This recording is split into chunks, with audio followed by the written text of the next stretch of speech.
అల్లు అర్జున్ని వాస్తవంగా పోలీసులు ఏమన్నారు, సంజయ్ థియేటర్ దగ్గర పర్మిషన్ తీసుకోలేదన్నారు.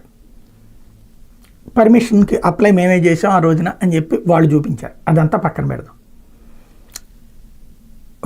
నిజంగా అయితే కనుక పోలీసులు వాళ్ళే ఇన్వాల్వ్ అయ్యి చెక్ చేస్తారు అక్కడికి వస్తున్నాడని తెలిసినప్పుడు. ఆ రోజున అందరికీ తెలుసు, ఇంటెలిజెన్స్కి తెలుసు, ఈవెన్ థియేటర్ వాళ్ళు కూడా చెప్పారు.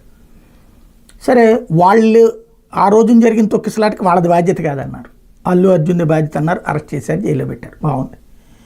ఇవాళ అల్లు అర్జున్ జైలుకి వెళ్ళాడు, ఇదే పోలీసులు జైలుకి పంపించారు. మరి జైలు నుంచి వదిలిపెట్టే పోలీసులకి ఏంటి బాధ్యత?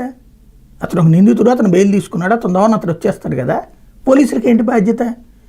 ఇవాళ పోలీసులు ఏమన్నా అల్లు అర్జున్ పర్మిషన్ అడిగాడా? లేదు కదా. మరి వెనక బ్యారక్స్ వైపు నుంచి ఎలాగ తీసుకొచ్చారు? పోలీసుకు సంబంధించినటువంటి వెహికల్లో తీసుకొచ్చేసి ఎట్లా వదిలిపెట్టారు? అంటే వేరే వెహికల్లో ఎందుకు తీసుకొచ్చారు?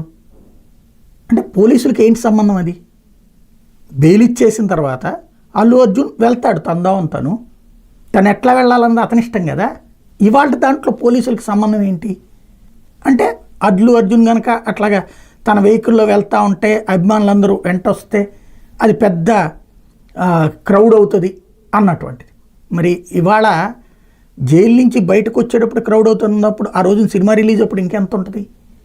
ఆ రోజున బాధ్యత చేయలేదు, ఈ రోజున మాత్రం బాధ్యత అనే కంటే కూడా ప్రభుత్వానికి ఇబ్బంది అవుతుంది. ఒకసారి రేవంత్ రెడ్డి కనుక అప్పుడు జైలు నుంచి బయటకు వచ్చినటువంటి సందర్భంలో ఎవరూ పిలవలేదు, జనాలు వాళ్ళంతటా వాళ్ళే వచ్చారు రేవంత్ రెడ్డిని రిసీవ్ చేసుకోవడానికి.